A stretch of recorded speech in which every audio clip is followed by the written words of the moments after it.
পরিস্থিতি অনেক সময় মানুষকে এমন জায়গায় দাঁড় করিয়ে দেয় যেখান থেকে ভাবার মতো কিছু থাকে না।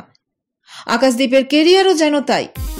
গত কয়েক বছর ঘরোয়া ক্রিকেটে অতি পরিচিত নাম আকাশদীপ।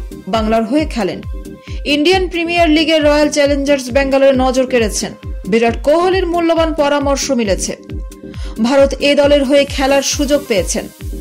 সেখানে নজর কাটতে অবশেষে টেস্ট অভিষেক। এই দিনটাও আদৌ আসত কি? 3 বছরের স্বেচ্ছাবর্ষণের সময় হয়তো নিজেও জানতেন না। আকাশদীপের এই দিকগুলো জানেন কি আপনি? তুঝে সব হে পাতা হে মা, তারে জমিন পর সিনেমার এই গানটা মনে পড়ে। মা যতটা কাছ থেকে চেনেন আর কারোর পক্ষে সম্ভব নয়। আকাশদীপের ক্ষেত্র পরিস্থিতি তাই। ক্রিকেট আঁকড়ে বেড়ে ওঠার স্বপ্নে আচমকা বিরাট ধাক্কা লেগেছিল। 2 মাসের ব্যবধানে বাবা দাদার মৃত্যু সব এলোমেলো করে দিয়েছিল। সেই তিনি ইংল্যান্ডের টপ অর্ডারকে এলোমেলো করে দেন। টেস্ট ক্রিকেট ক্যারিয়ারে প্রথম স্পেলেই 3 উইকেট। 3 বছর ক্রিকেট থেকে দূরে থাকার হতাশার পুরস্কার যেন এই 3 উইকেট। মহেন্দ্র সিং ধোনির নামাঙ্কিত প্যাভিলিয়নের মাঠ, ধোনির শহর অবধি পৌঁছানোর রাস্তা সহজ ছিল না আকাশদীপের। বিহারের সাসারাম গ্রামের আকাশ, ক্রিকেটই প্যাশন। যদিও বাবার তা পছন্দ ছিল না। লাখো ক্রিকেটারের মাঝে যেন ছেলের ভবিষ্যৎ উজ্জ্বল দেখতে পাচ্ছিলেন না। এমনটা হওয়া যেন অপ্রত্যাশিত নয়, সত্যি তো।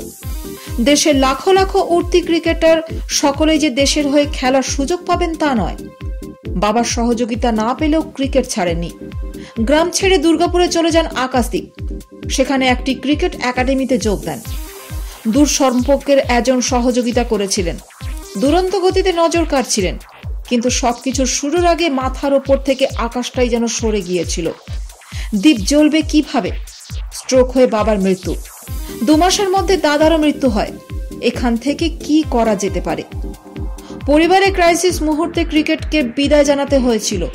3 বছর ক্রিকেট থেকে স্বেচ্ছাবসর, মায়ের মুখে খাবারও তো তুলে দিতে হবে। চাকরি করছিলেন কিন্তু মন পড়েছিল ক্রিকেটে। 3 বছর পর ফের দুর্গাপুর এবং সেখান থেকে কলকাতা। দুটো ভাইদের সঙ্গে রুম শেয়ার করে থাকা। বাংলা অনূর্ধ্ব 23 দলের সুযোগ। 2019 সালে বাংলা অনূর্ধ্ব 23 দলে অভিষেক। এরপর আর পেছন ফিরে তাকাতে হয়নি। বাংলা সিনিয়র দলে দ্রুতই সুযোগ করে নেন 2022 সালের IPL এর রয়্যাল চ্যালেঞ্জার্স ব্যাঙ্গালোর। আর 23 ফেব্রুয়ারি আকাশদীপের জীবন ও কেরিয়ারের রেড লেটার ডে।